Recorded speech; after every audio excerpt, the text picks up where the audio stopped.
Vamos a comenzar la grabación también y vamos a empezar a trabajar entonces hoy día lo que es el, el tema de naturaleza de la ciencia, que ya estaba incorporado en algunas lecturas que ustedes ya habían visto, pero que ahora la idea es que nos centremos en este tema, más que solamente verlo de forma, eh, digamos, implícita o no directamente, ¿ya? Le subimos le subimos un archivo que se llama algo así como marco de referencia o marco referencial que escribimos con unos colegas hace un tiempo, justamente para el Ministerio de Educación, y ahí sale, claro, mucho de lo que hemos visto ya de indagación sobre habilidades científicas, sobre cómo enseñar, y también ahí salía sobre naturaleza de la ciencia, y después le subimos el artículo que escribí yo ya hace un tiempo sobre este tema, ¿ya? Y que, bueno, a esta altura ya está un poquito viejo porque yo analicé el currículum anterior, que era 2012, pero de todas maneras en nuestro currículum actual, en el currículum de ustedes, ¿cierto? De básica y también en el de media, se incorpora este concepto como algo esencial eh, que se tiene que incorporar en nuestras clases de ciencia, ¿ya?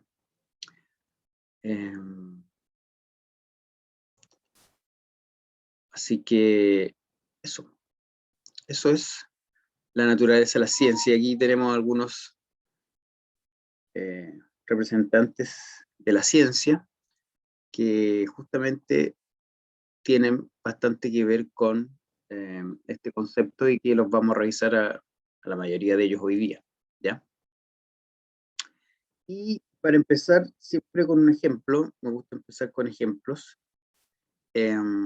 Les voy a mostrar aquí una historia que tiene que ver con un contenido que en algún momento ustedes van a tener que enseñar cuando sean profesoras y profesores. Aquí tenemos las bases curriculares y tenemos en tercero básico el eje o el tema de ciencias de la Tierra y del universo, ¿ya? Ciencias de la Tierra y el universo, donde acá, por ejemplo, dice describir las características de algunos de los componentes del sistema solar. Y bueno, ahí uno conoce, cierto, más o menos lo que es típico: Sol, planetas, lunas, cometas, asteroides. Y dentro de ese estudio uno podría incorporar esta historia que yo les voy a contar, y por eso les digo ahí un ejemplo de historia de la ciencia, ¿ya? Me imagino que todas y todos conocen a Galileo Galilei, y Galileo Galilei, uno de los primeros científicos, por así decirlo, ya occidentales, en 1610 observó a uno de los planetas más lejanos de nuestro sistema solar, y uno de los más lejanos que en ese momento se podía observar. Y sus observaciones las traspasó en este dibujo que tenemos acá abajo, ¿ya?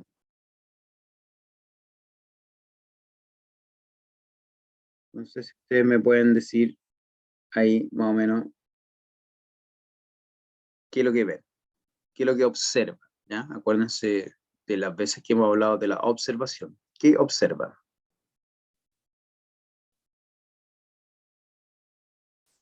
¿Qué observó finalmente nuestro amigo Galileo? ¿O qué representó de acuerdo a su observación? ¿Mm? Soy todo ojos y todo oídos para los que me quieran responder.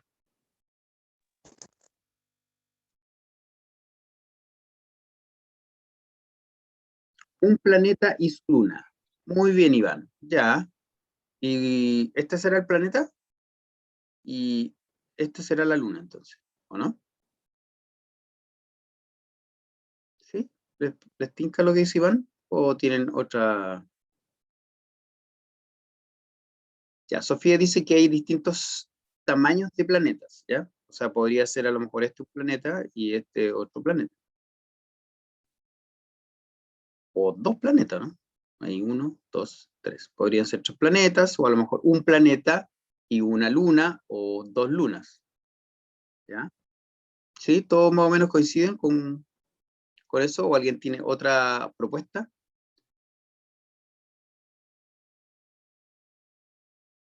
En todo caso, yo les dije que observan. Y ustedes están diciendo ciertos conceptos que yo no sé si uno los observa, como planetas, lunas, ¿ya? ¿Qué es lo que Como se que son observa? sombras. ¿Ah? Son como sombras. ¿Sombras? Es que sí, porque es que yo no me acuerdo lo que en realidad él hizo, pero sí, súper ignorante, pero se ven como negro y blanco, debe ser porque la tecnología antes no permitía observar directamente el cielo, no sé. Ya. Yo veo como cuando se mira por el microscopio, dice Javiera. ¿Será ese el movimiento del planeta en sí?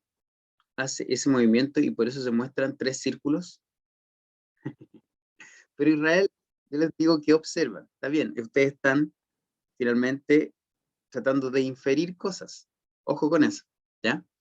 Pero entonces tres círculos, ya, muy bien. Tres círculos, pero lo que sí observamos, uh, en relación a lo primero que se dijo, es que uno parece que es más grande que los otros dos, ¿ya?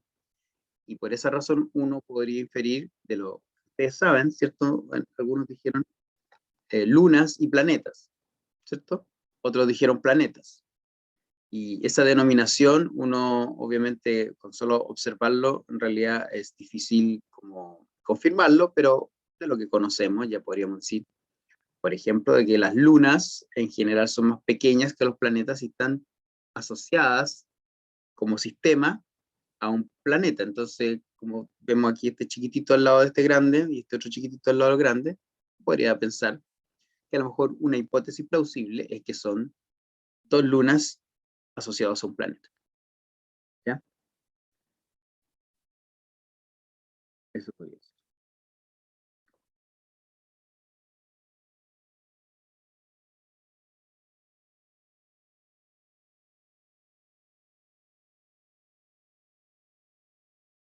Aquí está lo que Galileo dijo, ¿ya? Las anotaciones que asoció a este dibujo.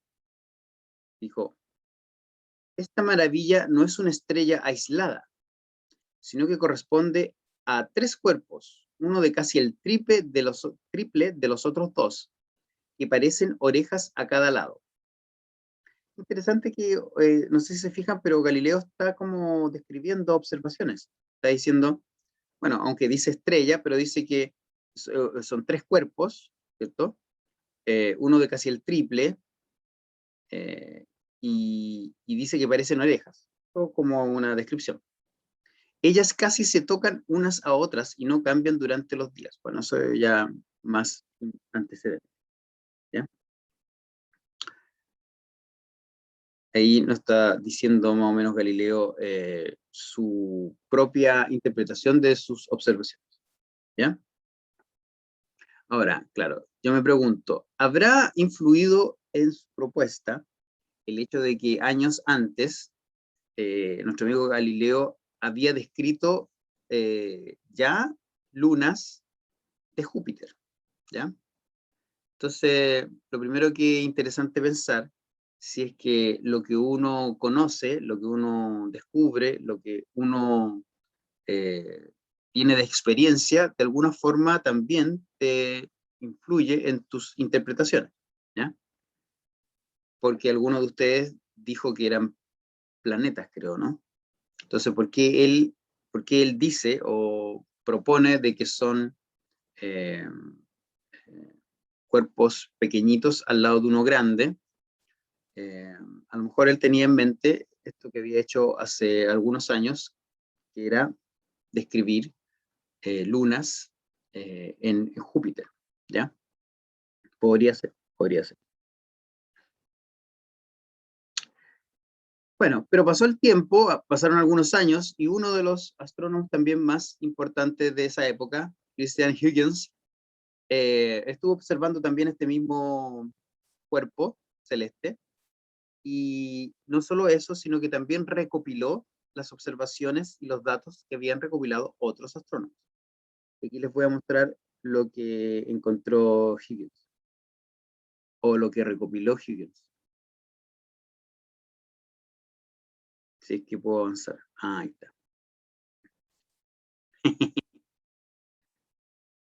Eso es un dibujo en un trabajo de Huygens, en un libro, eh, donde muestra entonces todas las observaciones o los dibujos o las representaciones que hicieron diferentes astrónomos. Entonces, me gustaría saber qué observan ustedes ahora aquí.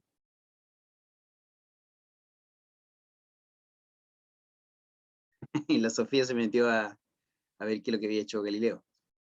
Muy bien, Sofía. Sí, pues hizo hartas cosas Galileo. Eh, pero aquí ya solamente el primero, el que tiene el 1 romano, es el dibujo de Galileo. Todos los demás son dibujos, representaciones que hicieron otros eh, astrónomos. Israel dice una figura con un disco. Ya, algunos de estos, ¿cuál sería ese, Israel? ¿El 1? Yo no veo un disco en el 1. ¿Cuál sería el que tú ves con un disco? Hay algunos que parece que tuvieron un disco, el 8. Ah, el 8. Ya, este parece que tuviera un disco. Mira este. Parece que tuviera el disco y los cuerpos pequeños. Elisa dice los movimientos de las lunas. Claro, este último, de hecho, podría ser eso, ¿no? El 2 está un poco raro, ¿no? A lo mejor se fumó algo raro el astrónomo mientras lo veía. Hay que ver eso de estar bueno y sano cuando uno hace observaciones científicas. Eh, pero bueno, lo que vemos es que hay una diversidad importante, una diferencia en los dibujos. Sigue viendo sombra la Sofía. ¿Por qué ves sombras? Yo no veo sombras. Mire, estas sí que parecen orejas, porque este había dicho Galileo que eran como orejas. Estas parecen más orejas. Bueno, y obviamente hubo diferentes explicaciones a estas observaciones. Por ejemplo, Giles de Roberval dice que los satélites están siempre expeliendo vapores hacia el planeta. Aquí este astrónomo decía que los satélites, seguramente esos, estaban expeliendo vapores. ¿Ya? Entonces parece un balón de rugby o de fútbol americano. Ya. Y Honore Fabri, un italiano, astrónomo italiano, dijo, los satélites desaparecen porque dos opacos tapan a los dos brillantes. No sé, ahí no lo que estaba viendo, no, pero dice que dos opacos como que tapan a los brillantes. Entonces, esto pasó en un periodo de tiempo de más o menos, creo que son como 30 años, ¿no? 65, 55, y el otro era como a comienzos de ese siglo, ¿no? Claro, pasaron 40 y años, 40 y algo años, ¿ya? Por lo tanto, la tecnología de los telescopios cambió y eso hace un poco, explica un poco estas diferencias de registro, observaciones, representaciones. Un eclipse, ¿podrá alguno de estos haber sido un eclipse? Haber estado viendo un eclipse de alguno de estos, a lo mejor ella. Bueno, para hacer la historia corta, Christian Huygens, en su libro que escribió él sobre este cuerpo celeste, dio esta explicación. Dijo, el planeta está rodeado por un anillo delgado y plano que no lo toca en ninguna parte. Y al planeta le pusieron Saturno. Para poder decir que existe un sistema planetario, ¿debe estar el Sol en el sistema o puede ser solo el planeta y sus lunas para ser llamados así? Ah, buena pregunta. Siento que uno puede decir que es un sistema, pero sistema planetario creo que no, porque para eso habría que tener más de un planeta. Y generalmente uno tiene planetas, lo que estás describiendo tú es un planeta y sus lunas. Es un sistema, pero no sé si se le llama planetario. ¿Mm? Ahora, lo que sí pasó aquí es que parece que las lunas no eran tan lunas. Por lo menos la hipótesis de Huygens en 1655 era que este planeta, el más lejano, porque bueno, ya estaba descrito Júpiter, un poco más allá, a la vuelta de la esquina está Saturno, era un planeta, según Huygens, que no era que estuviera rodeado por dos o más satélites, sino que lo que tenía era un anillo a su alrededor y que no lo tocaba. Yo encuentro una genialidad y una creatividad impresionante, porque está bien, él está interpretando de buena forma lo que está observando, pero qué difícil debe ser para los científicos proponer algo que nunca se había visto antes. Imagínense lo que le deben haber dicho sus colegas. ¿Estáis locos? ¿Cómo hacer un anillo que está rodeando el planeta y no lo toca? ¿Cómo va a estar ahí? No sé, debe haber sido complejo que le creyeran, ¿ya? Pero así nació nuestro planeta preferido. No sé si es su planeta preferido, el mío sí. Saturno, ¿ya? Así es como se generó el conocimiento que sabemos tiene que ver con la descripción de Saturno. De hecho, en su libro, entonces, Sistema Saturnium, nuestro amigo Christian Huygens describió más o menos la órbita y cómo iba cambiando a través de su periodo de rotación, eh, su forma o digamos, su representación. De hecho, unos poquitos años después describió la primera luna, ahora sí, luna, Titán, de Saturno.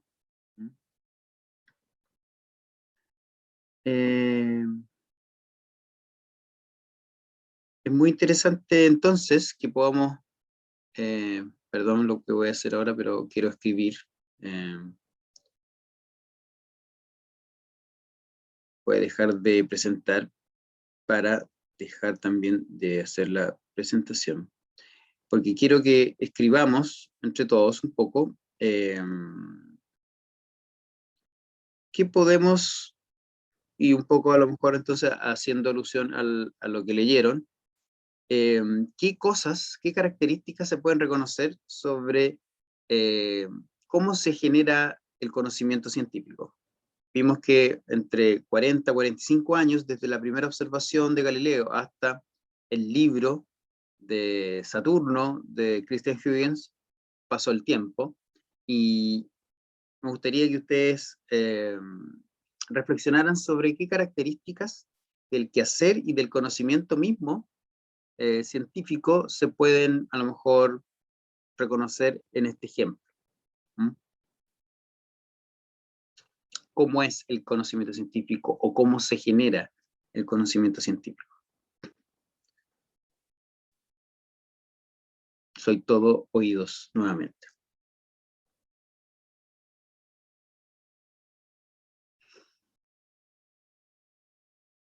Voy a mirar el chat. Ya, Israel dice, podemos decir que el conocimiento se genera mediante observación.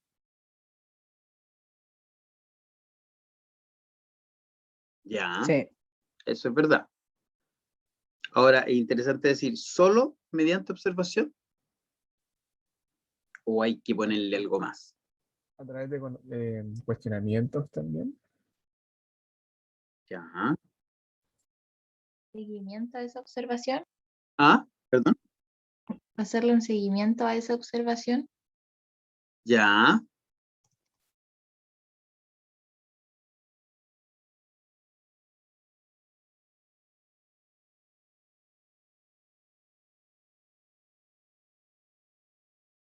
Se aplica conocimientos previos. Ya. Interesante eso que se está diciendo por ahí. El conocimiento va cambiando.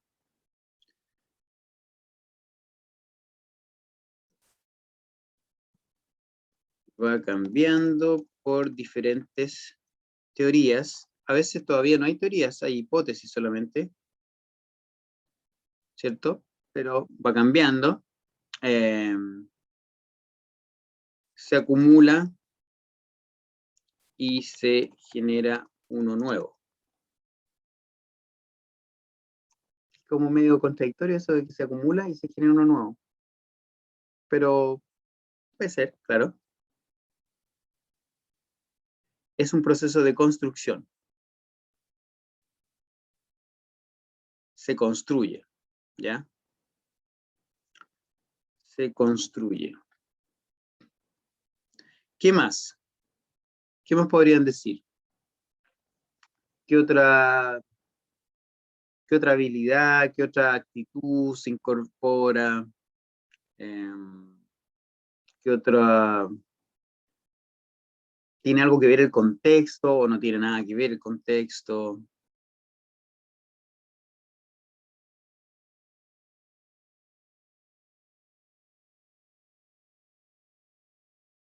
Se construye, pongámosle que se construye para dar explicación.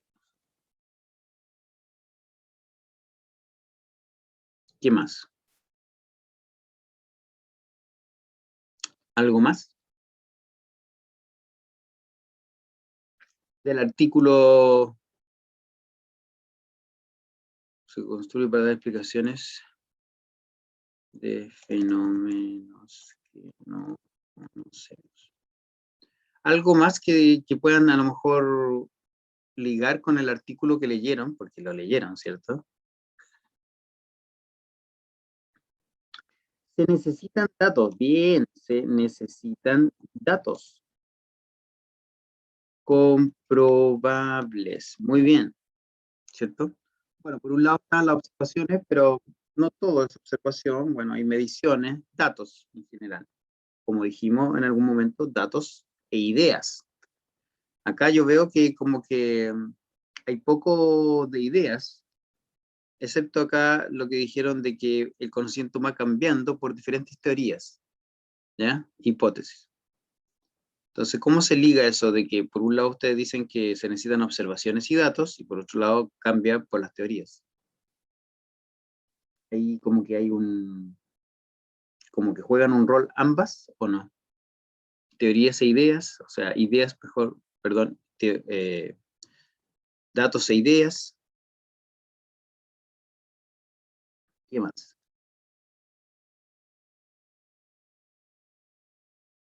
¿Quién descubrió Saturno finalmente? ¿Quién fue?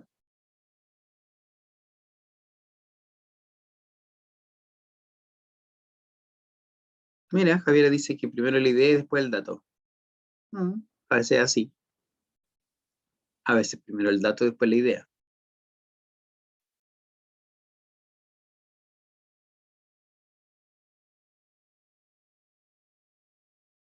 Eso es como lo típico. Idea y después el dato, o el dato después la idea. Pero nadie me responde quién descubrió Saturno. ¿Christian Huygens o Galileo Galilei?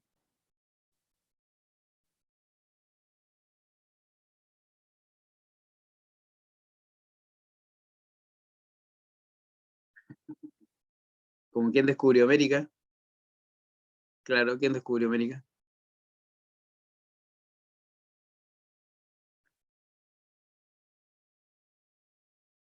Porque todos lo vieron. Galileo lo vio primero, pero no sabía exactamente qué era. Galileo. Galileo y Huygens. Huygens.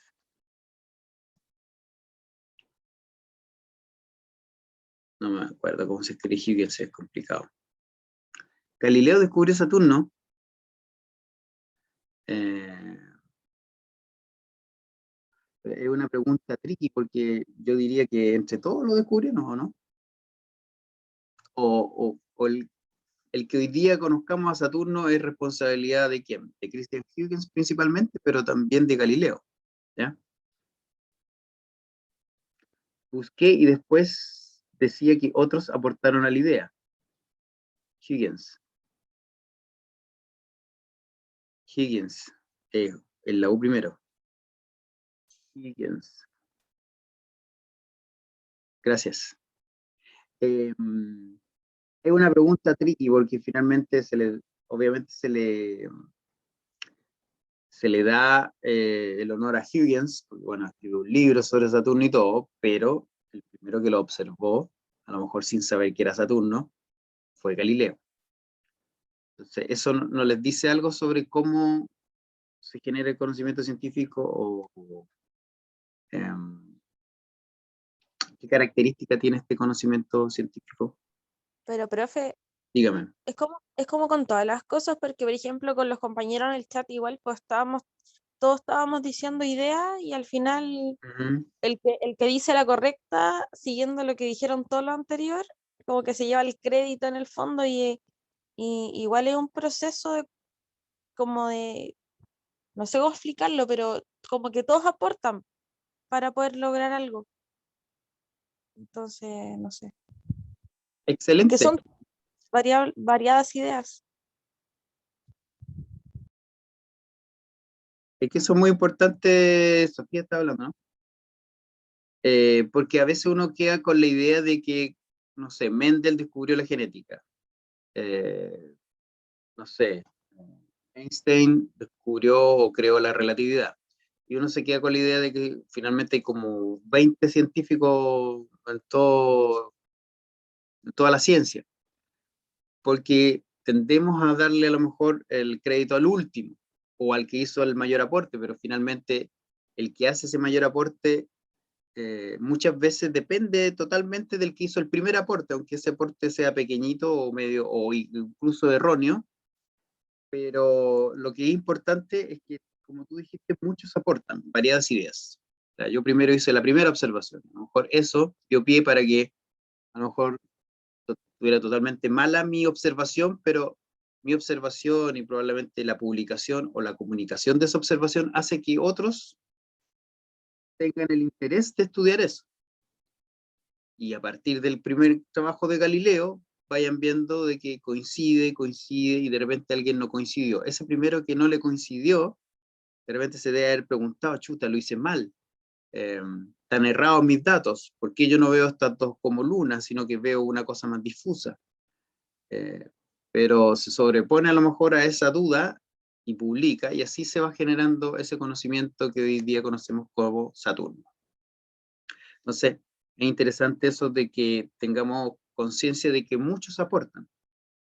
Muchos aportan. Cuando entendemos que muchos aportan, parece que no es que haya uno o dos que crean todo, sino que muchos diferentes y a lo mejor más normales científicos van aportando y a lo mejor uno es que se le ocurre la idea final que engloba todo, ¿ya? Pero eso es interesante por lo que les voy a contar después, ¿ya? ¿Alguien más o lo dejamos hasta aquí? Ojo porque yo les di un artículo para leer que justamente ahí sale una tabla con diferentes características del conocimiento.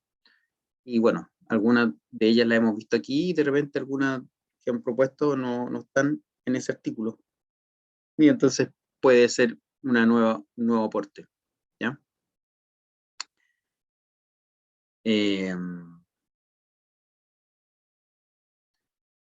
Eso. Bueno, este es un esquema que saqué justamente de este marco referencial que les decía yo, este artículo anterior, donde se define la ciencia como tres componentes, ¿ya? Un componente que son los conocimientos en sí, Saturno, cuántos, digamos, lunas tiene, a qué distancia el Sol está, eh, no sé, etcétera. Datos, ideas en relación con el mundo natural, y eso le podemos decir conocimiento, que son entonces lo que está acá, los hechos, los conceptos, las teorías, las leyes, los modelos, las hipótesis, sobre finalmente lo que más enseñamos nosotros, ¿cierto? Las partes del cuerpo, no sé, las partes de la planta, los estados de la materia, y cosas. Pero también hay otras dos cosas dentro de lo que es la ciencia, el cómo se hace, los métodos, que hemos estado trabajando en eso, y que deberíamos también trabajarlo con nuestros alumnos, que sepan observar y realmente observar, hacer buenas observaciones, que no sean inferencias, predecir, medir, clasificar, como ustedes hicieron, formular hipótesis. Todo esto son procedimientos, habilidades que también son propias, algunas de ellas por lo menos, otras a lo mejor son habilidades más amplias, ¿cierto? Pero por lo menos varias de ellas son propias de la ciencia, ¿ya?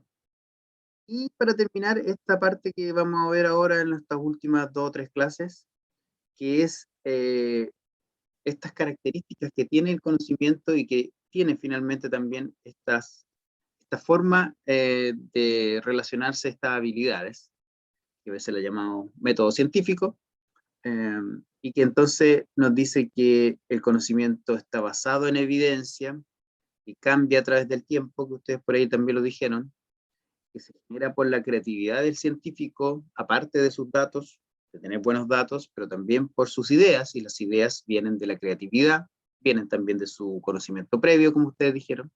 Entonces, la idea es que reconozcamos que la ciencia consta de estas 3 partes, por así decirlo. Los conceptos, que generalmente es lo que más nos enfocamos, lo que ustedes van a aprender o ya aprendieron durante el colegio, ¿cierto? Las metodologías, los procedimientos, la indagación en sí, y las características que tiene este conocimiento. Se supone que es bueno tener en claro eso, sobre todo esta otra parte, que es la menos conocida, porque nos sirve para entender muchas veces lo que escuchamos en las noticias, lo que leemos, de los descubrimientos que existen o los nuevos avances en la ciencia. Algo que no me dijeron es que les pregunté si influía el contexto y no me respondieron en lo que acabamos de ver. Y al parecer sí, porque finalmente esas observaciones finales de Huygens y de otros probablemente mejoraron o cambiaron por la tecnología de los mismos telescopios, ¿ya? Entonces eso también tiene que ver, la tecnología influye fuertemente en la ciencia y obviamente la ciencia genera nueva tecnología, ¿ya? Entonces eso también es importante, entre otras cosas. El contexto tecnológico, social también tiene un efecto. Y dentro de lo que es la naturaleza de la ciencia, que es esta parte que está por acá, también reconocemos entonces que existen como 3 componentes dentro de la naturaleza de la ciencia, dentro de estas características de la ciencia, según algunos autores, como aquí nuestro amigo William McComas, podría uno reconocer que hay 3 tipos de características dentro de esta naturaleza de la ciencia. Aquella que se relaciona un poco con el otro componente, que es las herramientas, procedimientos que tiene la ciencia, y que es importante, por ejemplo, que se requiere de evidencia empírica e inferencias, datos e ideas, que es lo que vimos antes en epistemología, que comparte ciertos métodos, como la inducción, la deducción, la parsimonia, y también presenta diferencias, porque hay algunas ciencias que hacen más observación, otras que hacen más experimento, otras que hacen modelamiento o modelos matemáticos. Entonces son diferentes metodologías o tipos de investigación, y que incluye diferentes tipos de conocimiento, como leyes, teorías, hipótesis, modelos, ¿ya? Y eso lo hemos ido aprendiendo un poquito, la diferencia entre a lo mejor hipótesis y predicción, pero no hemos visto la diferencia entre teoría y ley. Son aspectos o tipos de conocimiento que la ciencia usa, ¿ya? No es lo mismo una ley que una teoría, no es lo mismo una teoría que una hipótesis. ¿Ya? Y otros dos componentes en términos del elemento humano de la ciencia, y por eso era importante lo que conversábamos, parece, con Constanza antes, esto de ver que hay muchos científicos que aportan para construir un conocimiento, ¿ya? Porque eso le da un elemento humano, y elementos humanos que a veces parecen no estar tan como incorporados en la población, que por ejemplo los científicos sean creativos, ¿ya? O que incluya cierto aspecto subjetivo dentro de sus observaciones, porque uno generalmente está influido por su conocimiento previo, ¿ya? Por eso les decía yo, seguramente Galileo lo que vio, a lo mejor no se veía tan claro, pero él genera esa representación como dos cuerpos celestes más pequeñitos al lado del grande, porque él recién había descubierto lunas en Júpiter, y porque ya conocía nuestra luna asociada a nuestro planeta. Entonces, eso hace que su conocimiento se genera también en base a uno anterior. A eso me refiero con subjetividad, no que diga cualquier cosa, sino que puede estar influido por otros elementos. Y obviamente hay aspectos sociales y culturales, porque a veces, por más que uno proponga cierto conocimiento o incluso lo demuestre, la sociedad en sí o los mismos colegas no los creen a uno porque uno es muy joven o uno, no sé, de un país importante. Esas cosas también influyen en la generación de conocimiento, ¿ya? Y lo último es que el conocimiento científico tiene ciertas limitaciones, va cambiando, por lo tanto, lo que uno sabe hoy no necesariamente es lo mismo que sabe o va a saber en 20 años más, y ciertamente no es lo mismo de hace 100 años. No puede contestar todas las preguntas y es diferente a la tecnología y a la ingeniería, ¿ya? Son cosas que a veces se nos confunden. ¿Por qué es importante finalmente todo esto? Porque, díganme, cualquier duda, ¿A qué cualquier se consulta. refiere con tentativa y perdurable? Eh, parece un poco contradictorio. Es que es tentativo en términos que siempre uno puede estar dispuesto a que va a cambiar, ¿ya? Es perdurable porque finalmente eh, muchas cosas que son como centrales o las ideas macro o las teorías más fundacionales se mantienen en el tiempo y van siendo modificadas, por eso cambia, pero lo esencial se mantiene. Entonces, por eso a eso se refiere con que es perdurable en el tiempo. Por ejemplo, la teoría de la evolución se ha mantenido ya casi 200 años, pero ha ido modificándose, no es la misma que propuso Darwin. Entonces va cambiando el conocimiento, pero perdura lo que es lo central o lo esencial. ¿Mm? Eso significa. Y bueno, les Gracias, decía, Perdón. ¿Se puede devolver una para tomarle una foto? Por favor, ¿quién le quiere tomar una foto? para copiarlo. ¿Quién no me toma una foto a mí? Pero si esto se lo subo yo en cuanto termino. Esos son los tres elementos de la naturaleza de la ciencia. Lo voy a pasar rápido para que no le alcance a sacar la foto. Que también está, la ciencia tiene tres elementos: el conocimiento en sí, los métodos y la naturaleza de la ciencia. Y la naturaleza de la ciencia en sí también, según este autor, tiene tres elementos, ¿ya? Hay otros autores, y de hecho el artículo que yo les di, yo no explicito estos tres como componentes, sino que hice una lista sobre aspectos de naturaleza de la ciencia. ¿Por qué es importante finalmente aprender esto? Un poco por lo mismo que es importante aprender conocimiento científico en general, porque uno a veces tiene ciertas ideas que son como científicamente no correctas, ¿ya?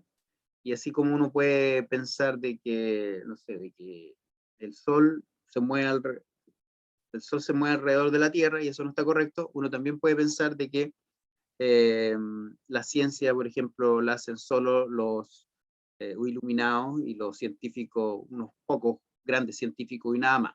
Eso también es un error en términos de lo que es la ciencia.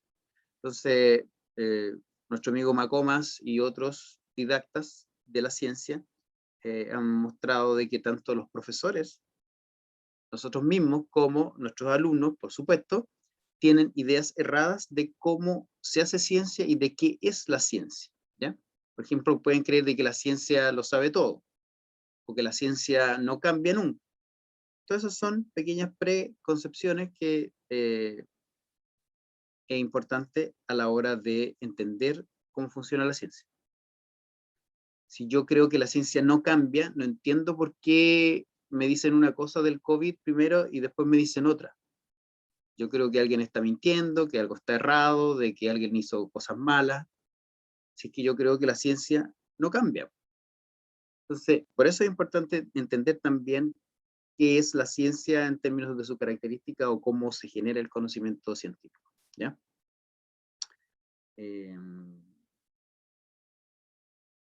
Eso. ¿Por qué les digo esto? Porque nosotros tenemos datos, ahí tenemos un dibujito, por ejemplo, de un estudiante que siempre que uno le dice dibuja a un científico o una científica, bueno, si uno le dice dibuja una persona que haga ciencia, el niño va a decir, o va a dibujar siempre un hombre, muchas veces. Pocas veces una mujer, y siempre lo va a dibujar como si fuera Einstein. Entonces, eso es un estereotipo de cómo se hace ciencia, ¿ya? Eso está errado. Yo por lo menos fui bastante años científico y nunca me puse una bata blanca. ¿Por qué? Porque yo hacía estudios ecológicos. Entonces yo andaba disfrazado así como Indiana Jones, más que como nuestro amigo Einstein, ¿ya? Pero en general uno tiene una idea de ciencia con laboratorio, con lo que dice aquí, con lo que muestra aquí el dibujo de este pequeñito, siempre con matemáticas, ¿cierto? Con la bata blanca, viejo, no es un joven. Entonces, esa es una visión, que aquí tienen, ¿cierto? Lo que está ahí. Está bueno esto en realidad. Bueno, muchos libros, ¿cierto? Porque tienen que ser muy inteligentes, y etcétera. Entonces, esa es una razón por la cual uno podría querer aclarar o mostrar cómo se hace ciencia también, quiénes hacen ciencia. Yo le acabo de mostrar la cara de Christian Huygens cuando él hizo este mismo libro, era joven. Galileo uno siempre lo muestra más o menos con años, ¿ya? Pero eso es lo primero, o sea, en general transmitir una visión de la ciencia y de su quehacer que sea más o menos real, hace que esa ciencia se acerque a los niños, se acerque a los estudiantes, ¿ya? Porque si no, yo creo que son solo los iluminados los que son científicos, entonces yo no tengo nada que hacer con la ciencia, y eso no queremos que pase, ¿ya? Y aquí lo mismo, este es un libro nuevo, un libro que un 2020, 2018 por ahí, que también muestra un método científico con pasos, bueno, esto ya lo hablamos, pero también es parte de la naturaleza de la ciencia entender de que muchas investigaciones siguen estos pasos, pero otras no. Lo que yo le acabo de mostrar de Huygens, de Galileo, etcétera, no siguió estos pasos, ¿no? Nunca hicieron un experimento. Dependiendo de la pregunta y de la disciplina, son diferentes formas de generar el método científico, ¿ya? Eso, creo que eso era lo que quería decirles hoy día, y después solo me interesa trabajar la película, que espero que hayan visto. Acá está la tabla que yo escribí en el artículo, y que no es nada que se me haya ocurrido a mí, no soy un iluminado como ningún científico, sino que yo solamente leí a Macomas, a Osborne, a Duris, a Lederman y a muchos otros, y hice esta recopilación de 10 aspectos que según yo son importantes. Según el currículum hay menos, no ponen todo esto, pero son algunos de los aspectos que yo creo que son importantes de enseñar. Por ejemplo, el 8 me gusta mucho, dice: el conocimiento científico es el resultado del trabajo de comunidades científicas, con mayor o menor grado de colaboración, ¿ya? Seguramente no todos son amigos, ni todos se conocen, pero lo que yo investigo muchas veces le sirve a otro porque simplemente lo lee, y ese conocimiento entonces le sirve de base para lo que hace, ¿ya? Entonces ahí hay una lista que no son ni los mandamientos, ni mucho menos, y coinciden con los que recién les mostré de Macomas, varios. Y este es algo muy interesante. Este sale en el libro de SM del año pasado, parece, de segundo medio, una cosa así. Y me pareció muy interesante que decía aquí: los invitamos a conocer a partir del esquema a continuación las características de la naturaleza de la ciencia. ¿Ven? Entonces ya está, si ya salen los libros de texto es porque parece que igual deberíamos enseñarlo. Y aquí también salen entonces diferentes características del conocimiento y su forma en que se genera, ¿ya? Nuevamente aquí creo 8, y esos 8 se corresponden con algunos de los que yo recopilé, con los de Macomas, y con los que salen en las bases curriculares de básica, ¿ya? Que son menos, son como 4 o 5, pero también está. El concepto también está, de naturaleza de la ciencia.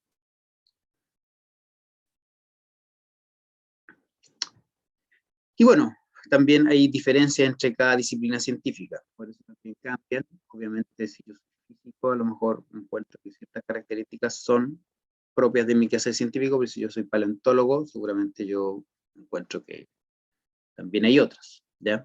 No es lo mismo ser físico que biólogo. Ayer vi un capítulo de Big Bang Theory, donde Sheldon decía que, que él estaba decepcionado porque había descubierto un elemento, pero era por casualidad nomás, no por su derivación matemática o teórica. Entonces decía: soy un fraude, soy algo peor. ¿Qué puede ser algo peor? Dijo un biólogo. Bueno, porque los físicos y los biólogos son muy diferentes, estudian cosas muy diferentes, ¿cierto? Los físicos estudian en el fondo el mundo material, no vivo, y los biólogos estudiamos el mundo material, natural, vivo. Entonces, no es lo mismo, ¿ya? Y bueno, también es importante porque la naturaleza de la ciencia nos debería permitir, de una u otra forma, comprender la diferencia entre la ciencia y lo no científico, ¿ya? El conocimiento no científico a veces puede ser valuable, pero a veces no, ¿ya? No sé, los conocimientos ancestrales de nuestro pueblo originario, la medicina china y otros aspectos que no son la ciencia como occidental, pueden tener eh,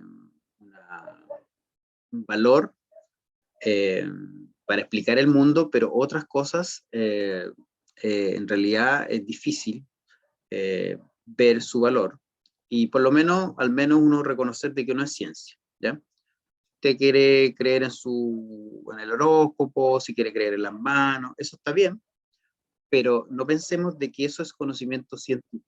Eso hay que tratar de reconocerlo. ¿Y cómo se hace eso? Porque no cumplen algunas de las características que estamos viendo. Por ejemplo, de que esté basado en datos empíricos, contrastables, ¿ya? Es una cosa que los astrólogos no pueden, por ejemplo, mostrar, ¿ya? Y entonces, eso también es importante reconocerlo, ¿ya? No es que esté malo, pero no es ciencia. Y eso es importante. La ciencia también tiene sus problemas, digamos, pero son otros problemas, ¿ya? Entonces, eso es importante de que nuestros estudiantes también lo entiendan, ¿ya? Los médicos sufren mucho con el conocimiento popular que muchas veces les lleva a niños intoxicados, digamos, niños con problemas de fracturas, porque la gente trata de resolver sus problemas de salud a través de lo que se piensa en la tradición, etc. ¿Ya?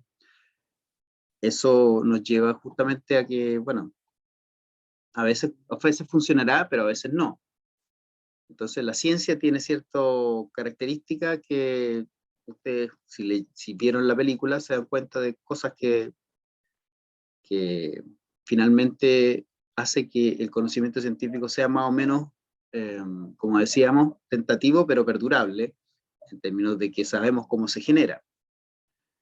Uno tiene que publicarlo, esa publicación se revisa, generalmente se prepare, mientras que otras cosas a veces son ideas de personas que nunca se han comprobado. Entonces, eso es una cosa importante. ¿Mm?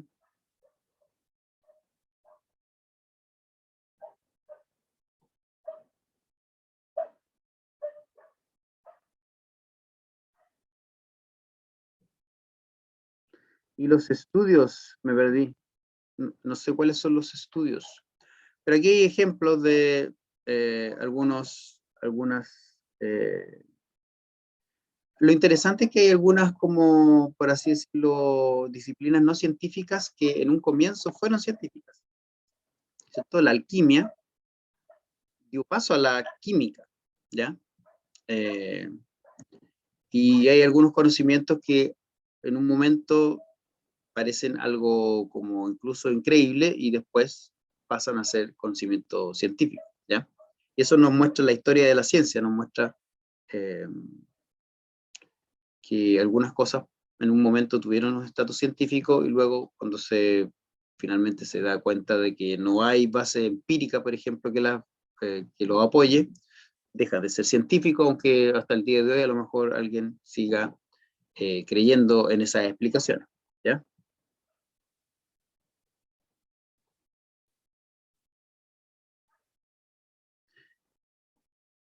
Pero ¿tú conoces alguna universidad donde se estudia astrología? No, no es exacto. No es que tiene que ser exacto. Tiene que ser comprobable. Tiene que ser basado en datos empíricos. Una de las características que dijimos es que tiene datos empíricos, ¿ya? Y que esos datos son reconocidos y son puestos a prueba.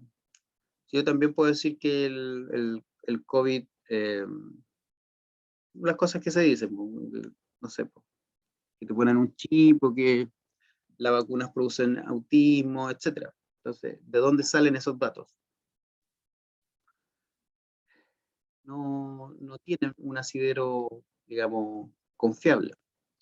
Y eso es lo que en general los científicos en general son escépticos, en general no creen todo lo que ven, tienen que demostrarlo con datos empíricos, que sus ideas, que son hipótesis, tienen base en el mundo natural, ¿ya? O en el mundo material.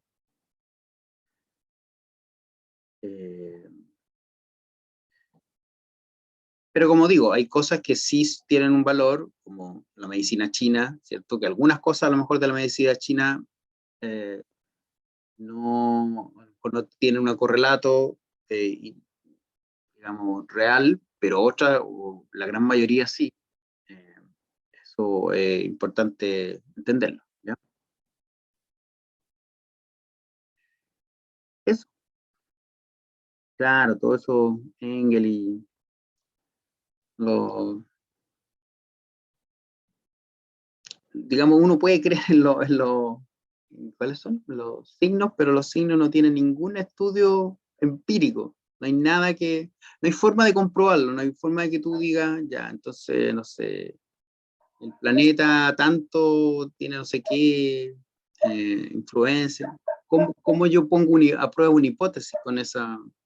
Es imposible, porque no puedo obtener datos reales.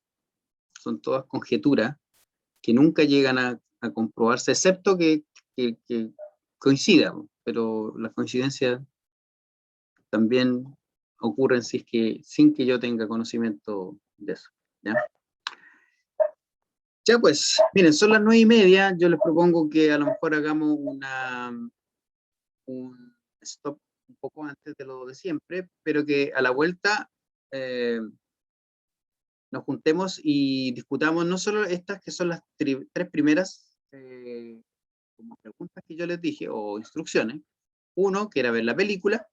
El segundo es que registraran los pasos de la investigación, más o menos, qué es lo que había pasado primero, después, desde que más o menos le llegó el primer muerto a el doctor Omalu, hasta que a lo mejor llegó el artículo. Aunque ahí tampoco termina la historia, ¿cierto? La tercera decía reconocer tres aspectos de naturaleza de la ciencia, en la tabla 1 que les acabo de mostrar. Y yo simplemente ahora les quiero adherir otras tres preguntas, ¿ya?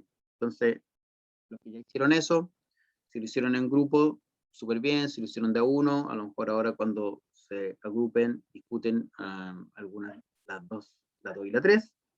Y la 4, la 5, la 6 la haríamos de todas maneras ahora juntos, todos discutiendo en grupo, y después lo ponemos en ¿ya? La 4 dice, explique cómo el doctor Omalu llegó a formular la hipótesis, y ahí está la hipótesis. ¿Cómo, en qué momento de la investigación, qué creen ustedes que lo llevó a generar esa hipótesis? ¿A partir de qué? De una idea, de un hecho, de otra hipótesis, de una observación. ¿Qué fue lo principal? La 5 dice, explique cómo influyó el contexto sociocultural en la generación del conocimiento científico. Para los que vieron toda la película ahí a lo mejor tienen una idea. O lo que es lo mismo cuando publica el artículo del doctor Omalu, eso se convierte de inmediato en conocimiento científico, fue aceptado por la comunidad científica de inmediato. Y lo último es una cosa súper simple, pero que me gusta hacerlo siempre porque tiene relación con lo que hemos visto antes en epistemología, que es reconocer cuáles de estas son observaciones, cuáles de estas son inferencias. ¿Ya? Eso. Entonces, hagamos un break ahora de unos 10 minutos o 15 máximo, y entonces un cuarto para las 10 comenzamos a realizar este taller. Esta como 3 preguntas después, esta segunda parte del taller también está en el aula, por si lo quieren, ¿ya? Con la tablita esta que dice inferencias y observaciones, si lo quieren bajar. Y si quieren, antes de irse o a la vuelta, me dan sus grupos y yo los agrupo, ¿ya? Así estamos más tranquilos, no como siempre que estamos siempre apurados. Y eso, ¿ya? Y ahí estamos grabando de nuevo, porque se me había olvidado grabar de nuevo, así que voy a repetir todo de nuevo. Lo primero es ver la película. Lo segundo es determinar cuáles fueron los pasos o cómo se fue realizando la investigación. Lo tercero es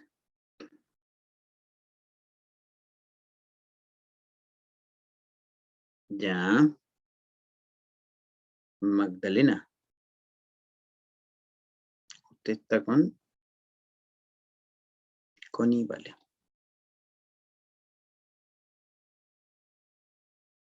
Ahí está. Ya está asignada. Ya, como decía entonces, lo primero son los pasos o diferentes procesos de investigación. Lo segundo era reconocer 3 aspectos de naturaleza de la ciencia en esta historia, de los que hemos visto, de lo que ustedes quieran en realidad. Ahí decía de las 10 que hay en la tabla del artículo que les subimos para leer, pero puede ser alguno incluso de los que hemos visto hoy en clase, de otros autores.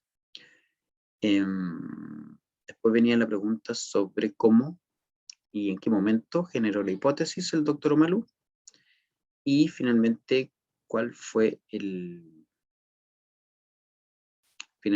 cómo influyó el contexto sociocultural en este conocimiento, cómo fue recibido, si fue aceptado, tanto por la sociedad como por la comunidad científica, etc.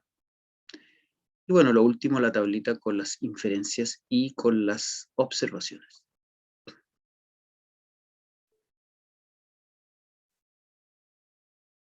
Ahora entonces tenemos más tiempo y vamos a terminar más tranquilamente nuestra actividad de hoy, que siempre andamos con mucho apuro.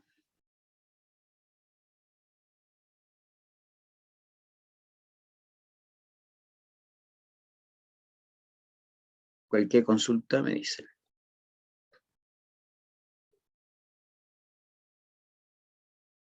Voy a dejar con pausa y después voy a volver cuando ya nos juntemos a discutir, ¿ya? Vamos a continuar entonces con la clase todos juntos. Igual la clase estaba, pero ahora vamos a continuar la clase todos juntos para realizar entonces, revisar o poner en común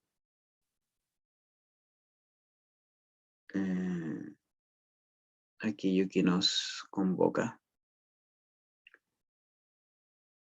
que es analizar el trabajo de Omalu. ¿Ya? Como les decía, entonces vamos a ver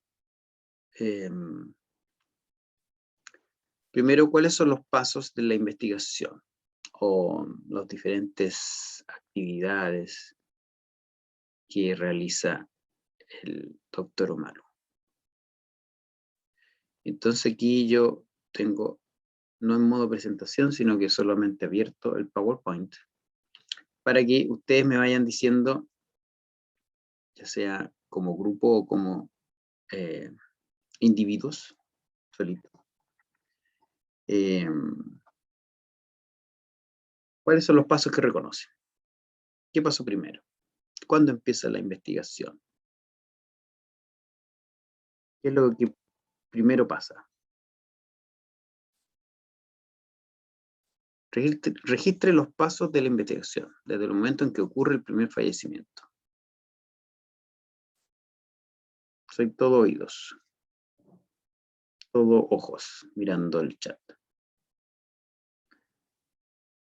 ¿Qué pasa primero?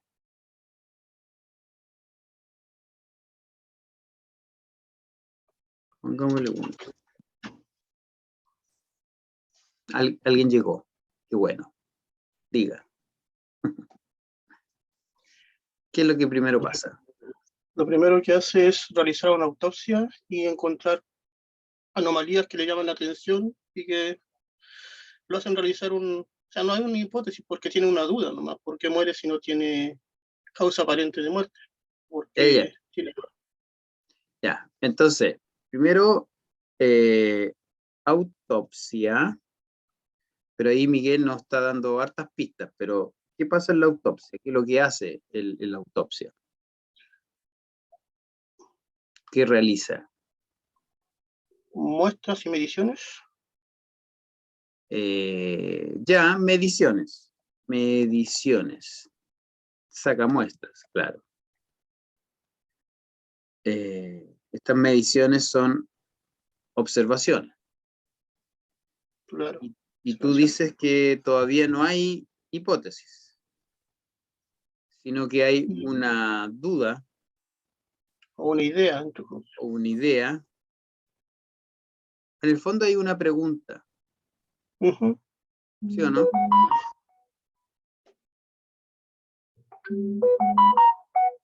Es como, ¿cuál es la pregunta? ¿Por qué mueren tan jóvenes sin causa aparente? Realmente, eso es como lo... ¿Por qué mueren tan jóvenes? ¿Por qué muere tan joven sin causa aparente? ¿Cierto?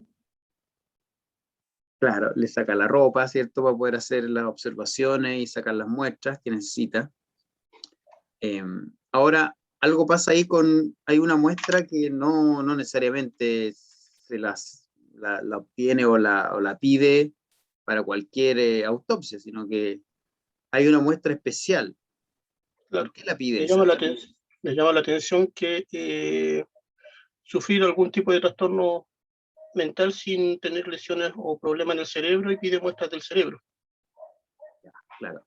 En términos como macroscópicos, en términos como de órganos que se pueden ver, claro, no a simple vista porque nadie nos puede ver el cerebro, ¿cierto? Porque está dentro del cráneo, pero una vez que uno abre el cráneo, así como a términos macroscópicos o de órganos del tamaño normal, no se ven lesiones. Entonces, él pide muestras, por así decirlo, celulares o microscópicas del cerebro. Porque se ve normal. ¿Cierto? Ya, y luego, entre esas observaciones, en realidad, claro, seguramente esta pregunta incluso es antes de la muestra, seguramente esta pregunta la gatilla, las observaciones, y a partir de esa pregunta se le ocurre pedir esas muestras. ¿Mm? ¿Y qué pasa después? ¿Alguien más que no sea Miguel? ¿Hay alguien más que no sea Miguel que esté o no? Ya se fueron todos. ¿Están por ahí? La Javiera. Después que le sacaron la ropa y lo observaron. Después a lo mejor de la autopsia. ¿Qué pasa? ¿Qué hace el doctor Omalu? ¿Cómo investiga? Estamos claros que está haciendo una investigación científica, pero ¿qué hace? ¿Qué parte? ¿Mm?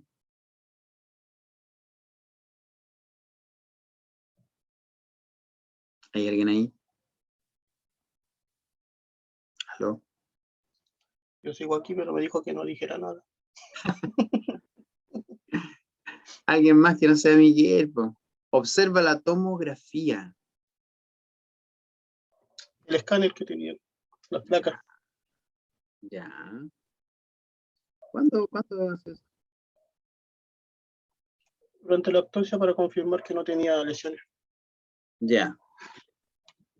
Observa la tomografía. Pero eso entonces estaría antes de la pregunta, seguramente. A lo mejor. Está dentro de las mediciones que hace. Claro. Ahí. Lo pusimos ya.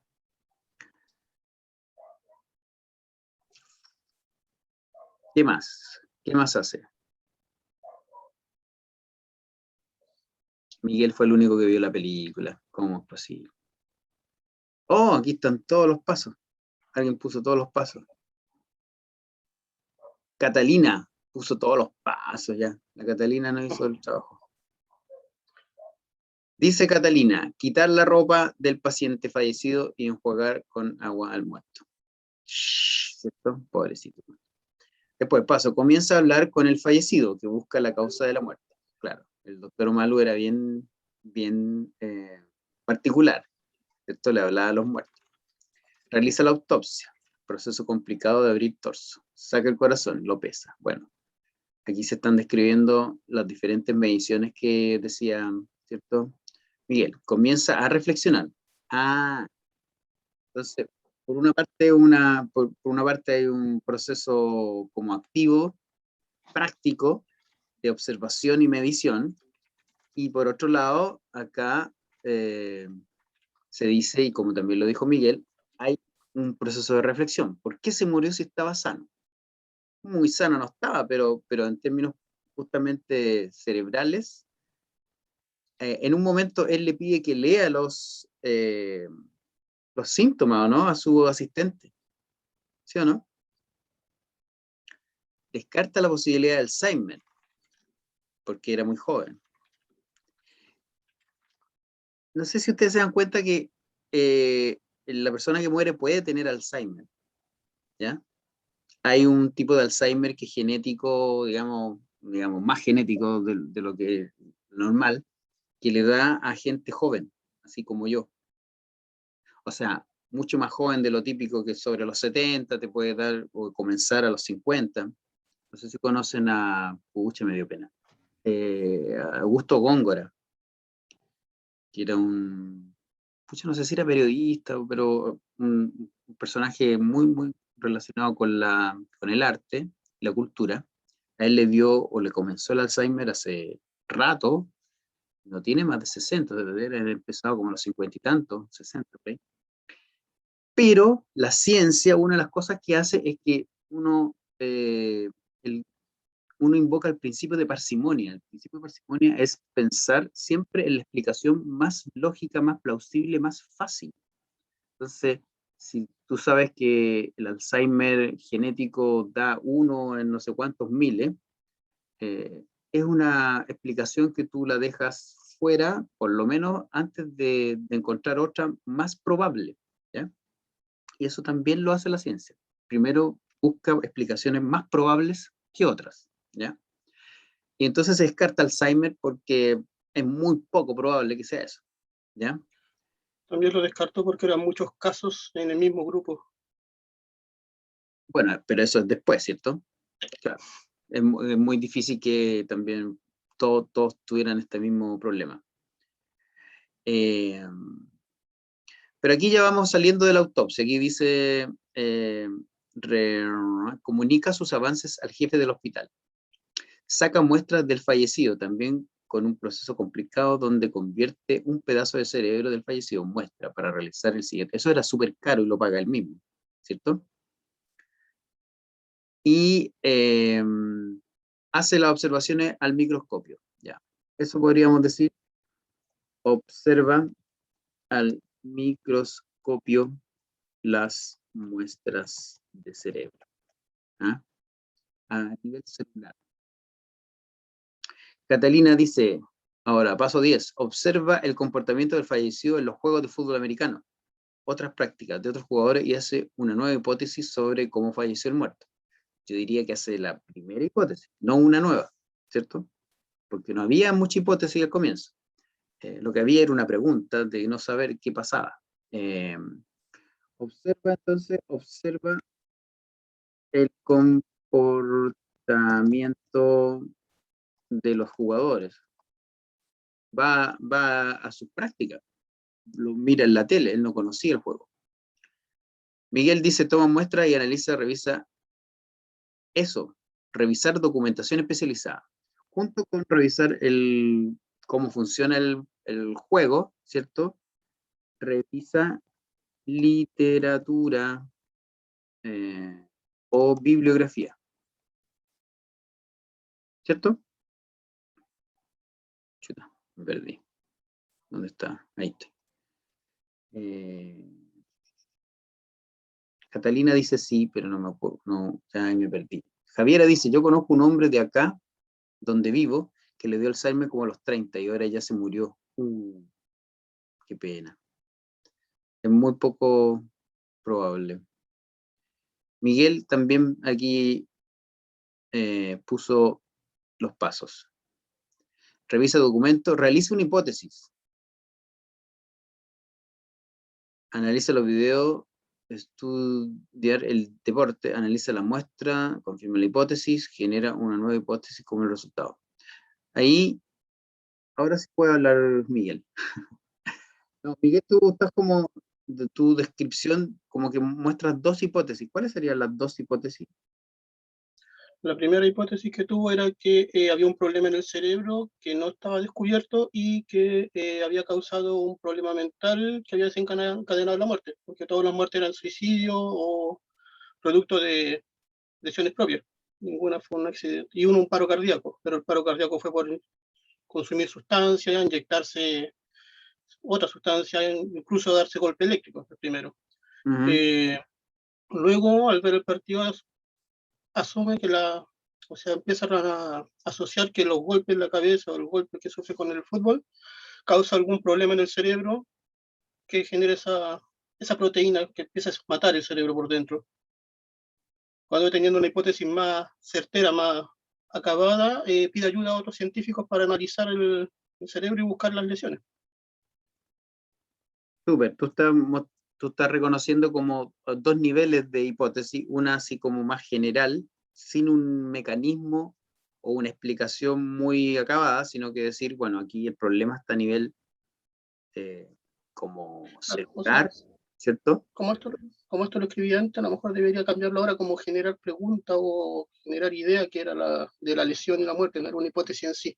Ujú, Y después generar la hipótesis cuando ya tienen cierta evidencia o relación a las lesiones con el fútbol. claro. Golpes provocan, los golpes son los responsables de generar las proteínas que matan el cerebro, ¿ya? Y bueno, como tú muy bien dices ahí después, bueno, ahí se publica el artículo y bueno, después ya hay más casos. Después ellos publican otro artículo con 3 casos, o con 4, 3 o 4 casos. Y se hace nueva publicación. Oye, y Y la verdad es que hasta ahí llegué con la película, porque tenía que trabajar y no la seguí viendo. está bien, pues sí, eso es lo principal. Confirma teoría con datos. Otros sujetos se publica hallazgo. Oye, pero ¿y por qué él tiene que ir? No sé si alguien lo dijo, pero él como que va a hablar con alguien, ¿cierto? Con el viejo chico. Bukowski, Jikowski, no sé cuánto se llama Skoski.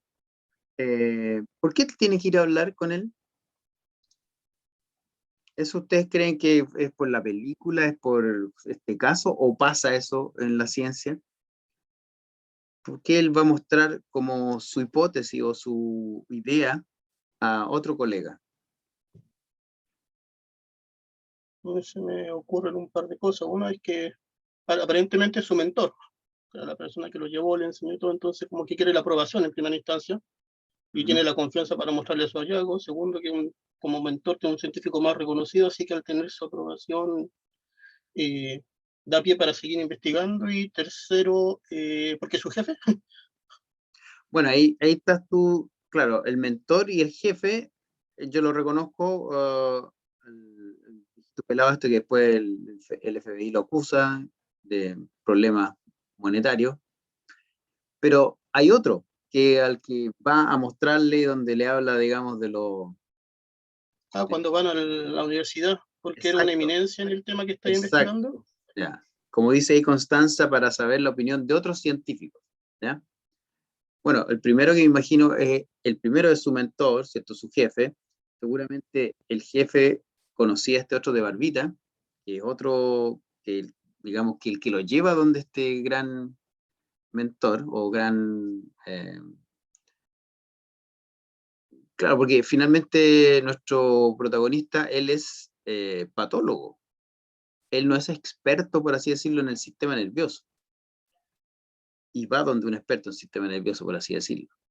Entonces, si bien no es experto, pero obviamente como médico y como experto forense sabe también de sistema nervioso. Eh, Obviamente los científicos, la mayoría de las veces, consultan a sus pares, ¿ya? Eh, Obviamente yo puedo escribir un artículo solo, pero ya ese artículo lo revisan otros. Y esos otros hacen sugerencias, muchas veces mejoran nuestro trabajo. Entonces, en general los científicos están trabajando y colaborando o compitiendo también a veces con otros, con pares, ¿ya? Y eso es algo que también hay, revisa la literatura, entonces aquí nos faltaría eso. Comparte su idea con pares. Pares que terminan siendo coautores del artículo, ¿ya?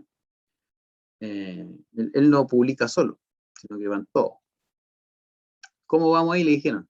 Sí, va a ir de coautor, ¿ya? Eso. Esto entonces más o menos, no sé si algo se nos queda, más o menos lo que pasó.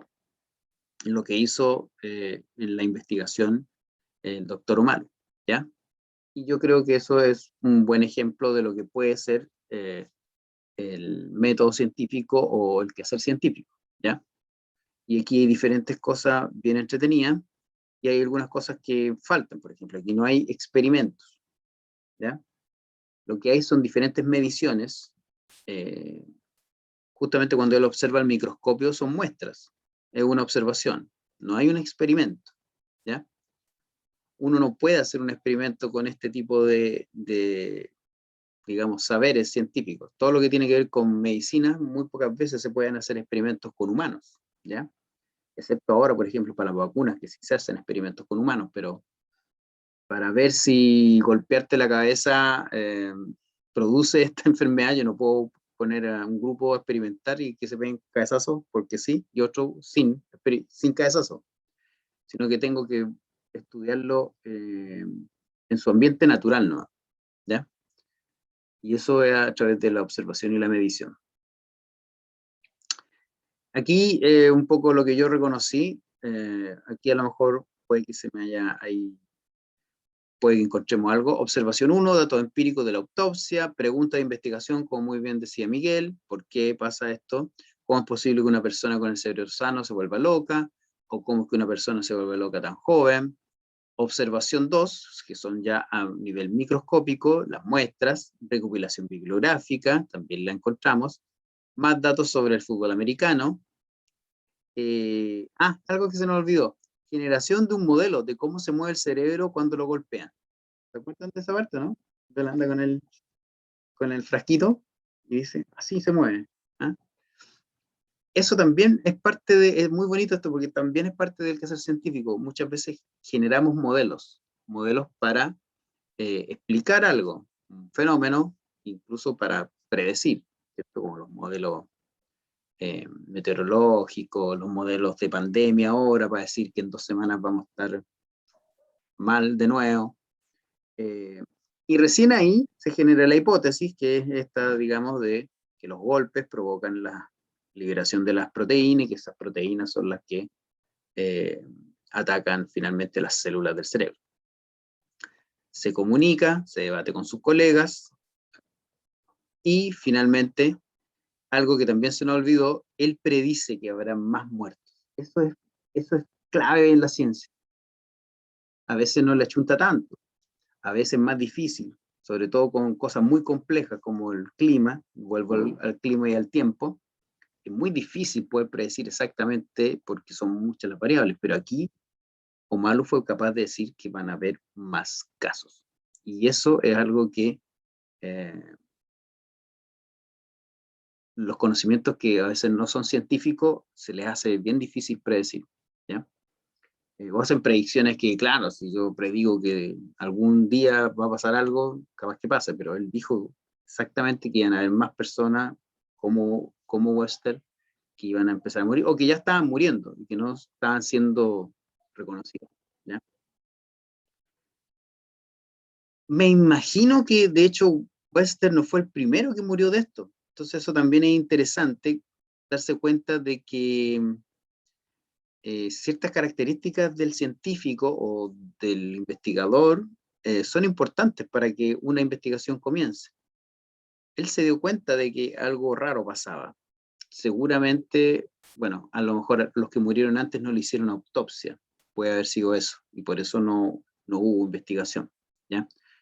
Pero los otros médicos que vieron a aquellos que a lo mejor murieron antes que Webster, no se dieron cuenta de que había algo extraño. Entonces, eso es parte también de la capacidad de los médicos o de los investigadores, ¿no?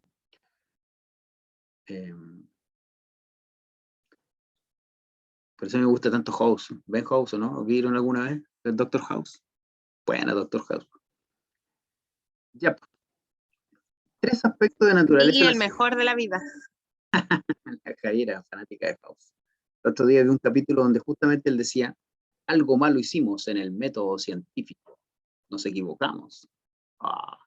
Bueno, ese método científico, a veces House experimenta con los mismos pacientes, cosa que no se debe hacer. pero a veces no son experimentos, a veces son justamente correlaciones. Cuando él dice vayan a buscar, vayan a revisar la casa, eso es para ver justamente cómo el ambiente se relaciona con la enfermedad. O a veces justamente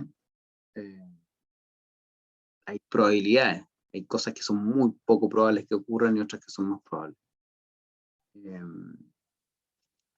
Ya, esta parte puede que sea compleja porque recién lo están viendo, pero ¿qué aspectos de la naturaleza y la ciencia de la tablita del artículo que deberían haber leído o de lo que vimos ahora, ustedes reconocen en esta historia?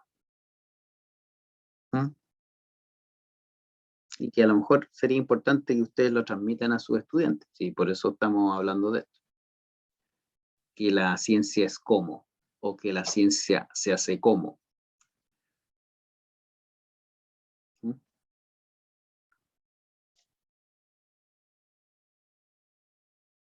¿No? El paso 4 que dice, el conocimiento científico se genera a través de diferentes métodos y no existe un solo procedimiento con pasos predefinidos. Excelente, Miguel. Se genera a través de diferentes métodos. Dentro de una lógica, ¿cierto? Dentro de un método grande, que a lo mejor es generar hipótesis, contrastar la hipótesis, generar No es necesario observaciones. seguirlos todos en ese orden.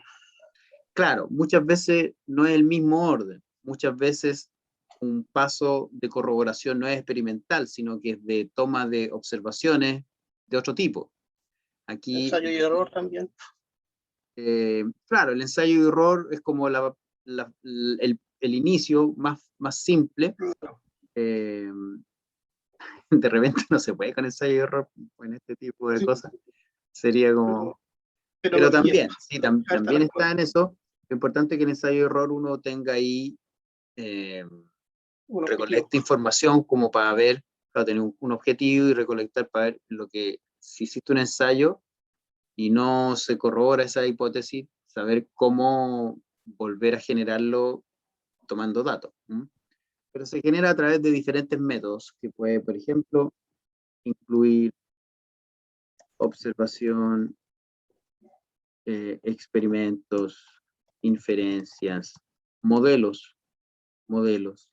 Hay veces que se hace sin modelo, otras veces se hace con modelo. Entonces eso es entretenido. ¿Qué más?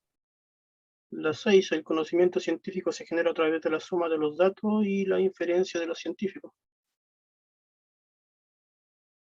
Bueno, aquí se vio bastante claro que la inferencia son ideas, hipótesis, conclusiones y datos, ¿cierto? Porque obviamente con los datos de las células,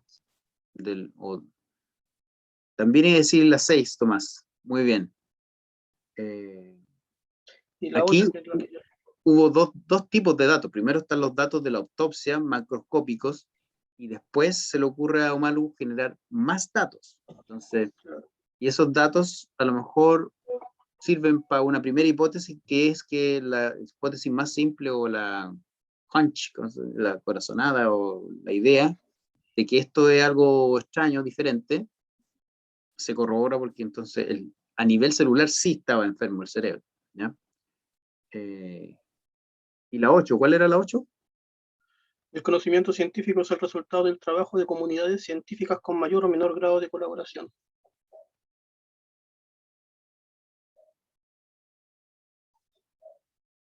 Claro.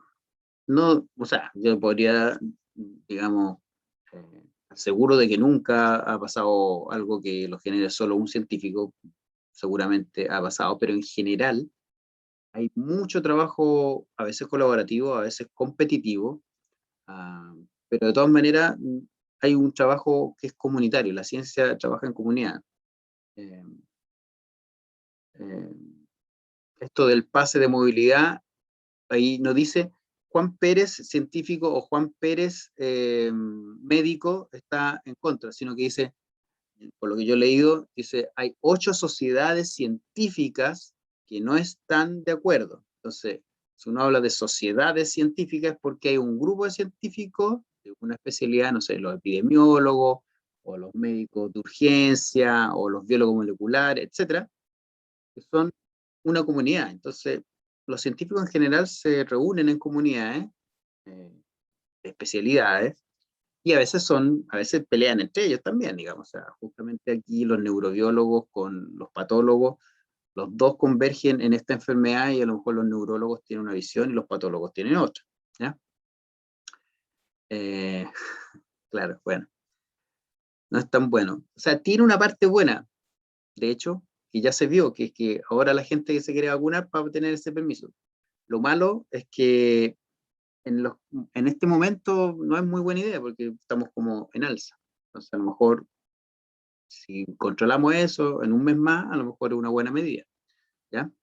Bueno, pero para volver a Omalu, a eso se refiere el trabajo en comunidad. En general, los científicos tienen comunidades que tanto interaccionan, compiten a veces, colaboran, y también están ahí como para ir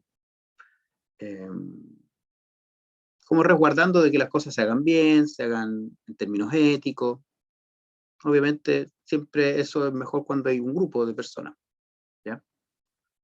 Súper. ¿Alguna otra que a alguien se le ocurra? Trabajo en comunidad, datos más inferencia, un método diverso, no con solo un tipo de pasos. ¿Qué más podría ser? Eso. Bueno, para los que vieron toda la película, yo diría que hay aspectos sociales, culturales y políticos que pueden influir. No siempre influyen, porque hay cosas, el contexto, ¿cierto? Muy importante. En ciertas, para mí que soy biólogo, me da la idea que muchas de las cosas que yo estudio muchas veces tiene que ver el contexto, ¿ya? A lo mejor para un físico teórico que estudia, no sé, el cosmos, no hay mucho contexto. Pero los biólogos generalmente estamos relacionados con aspectos de la vida diaria que no influyen, ¿ya? El saber que cierto compuesto químico o desecho de una cierta faena industrial es tóxico, es un conocimiento científico que se puede generar, y puede que hayan intereses políticos, económicos, que tratan de bajar ese conocimiento, y ojalá que no se reconozca como conocimiento científico. Dicen que no, que no hay, digamos, evidencia, etcétera. Entonces pueden haber intereses que hacen que el conocimiento no llegue a generarse por completo, porque finalmente para generarse tiene que ser aceptado por la sociedad científica primero, y después por la sociedad en total. Entonces, los que vieron la película completa, lo primero que pasa es que le están diciendo, le piden a Malu que se retracte el artículo. Y eso se lo piden colegas, no directamente, digamos, los dueños del fútbol americano, sino que colegas, ¿ya? Oh, no se vaya, Miguel. Que le vaya bien, Miguel. Pero estamos en la hora. No me di ni cuenta. Revisemos rápidamente entonces. ¿Cómo llegó a formular la hipótesis? Hubo varios componentes de esto: los datos empíricos de las muestras, le sirvió, los datos que él reconoce de su visita en terreno, la información bibliográfica, porque esto ya estaba descrito en el box, ojo con eso, y obviamente la creatividad de nuestro amigo, ¿ya? Y la hipótesis surge al final de la investigación. El caso de Webster, el artículo que yo les tengo aquí, por ahí está el artículo. ¿Dónde está el artículo? Ahí está. El artículo, en la conclusión, dice: nosotros proponemos que esto pasa por tal cosa. Y esa es la hipótesis. La hipótesis aquí es como al final del estudio. El método científico que sale en los libros, siempre la hipótesis al comienzo. A eso me refiero con que no hay un método científico único. Y aquí está un poco lo mismo de la pregunta: ¿cómo influye el contexto? Bueno, el contexto hubo presiones para que este conocimiento científico no se consolidara, no se finalmente generara o estableciera como conocimiento científico, ¿ya? Y aquí terminemos con esto entonces. ¿Cuál de estas son inferencias y cuál de estas son observaciones? El pájaro carpintero puede absorber una fuerza de G de 1000, dándole 12.000 picotazos a árboles al día. Esto es observación o inferencia. Inferencia porque no todos sabemos eso. Creo. No, claro, no todos lo sabemos, pero es un dato que se ha registrado. Entonces, ¿es observación o es inferencia? Observación. Es una observación, ¿cierto? Es un registro. Los golpes en el campo de juego rompieron las meninges del cerebro de Webster. ¿Es una observación o una inferencia? Observación. ¿Pero tú viste cuándo pasó eso? ¿Tú lo pudiste medir? Cada vez que pegaba un golpe Webster en la cabeza, hubo la posibilidad de determinar cómo fue ese daño. No. No, entonces es inferencia. De hecho, es como temporalmente es diferente, porque, ¿cierto? Es como una predicción hacia el pasado, porque uno ve el cerebro, lo ve la célula que está ahí dañada y dice, ah, esto fue por esos golpes. Entonces, como una... Se llama retrodicción, no predicción, porque es para atrás, es para el pasado, pero es como una inferencia en el fondo. Un golpe entre casco y casco provoca 100 G de fuerza. ¿Dato o inferencia? Es un dato. Dato. Dato. Ya, ¿cierto? Es medible. Los golpes en la cabeza ocasionaron una cascada de eventos neurológicos que desataron proteínas asesinas en el cerebro. Estos son como texto contextual de la película, por eso. Pero esto sería una observación o una inferencia.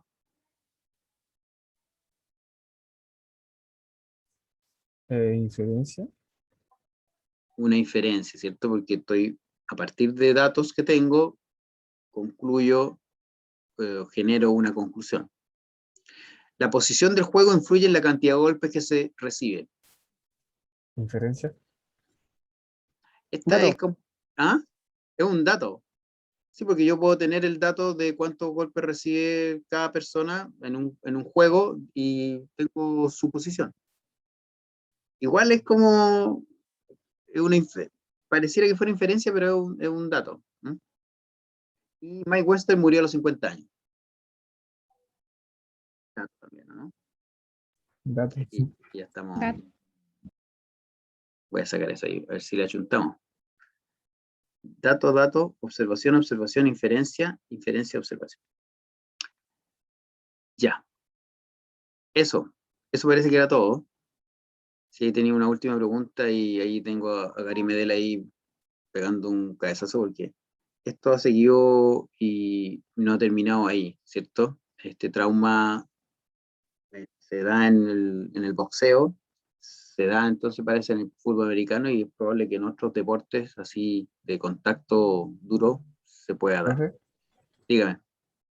abortar así súper breve. De hecho, la FIFA está planeando evitar que en el fútbol formativo, en la sub-14-13, no se juegue con la cabeza para evitar estos ¿En traumas. serio? Sí, se está estudiando. Pucha, capaz, po. Sí, puede que sea. Oye, ya pues estamos pasados, perdón por habernos pasado, solamente ahí échale una mirada estas son las bases curriculares de educación básica y sale naturaleza de la ciencia, ¿ya? Ahí no salen todos los aspectos que hemos revisado nosotros, salen unos poquitos, 1, 2, 3, 4, 5, 6, incluso algunos son otros, no los mismos, pero lo importante es que nuestro currículum incluye este aspecto y por eso lo estamos revisando, ¿ya? Eso. Espero que les haya gustado la película y tenemos algo para la semana que retomemos las clases. Así como una tarea, dice usted, ¿no? Pues si se supone que es clases, que es una semana sin clases. Yo les voy a subir, a lo mejor les pido que se vean otra película, algún documental de alguna historia, pero nada más que eso, ¿ya? La idea es que descansen y a lo mejor revisen las cosas que hemos visto, revisen el artículo de nuevo, eso.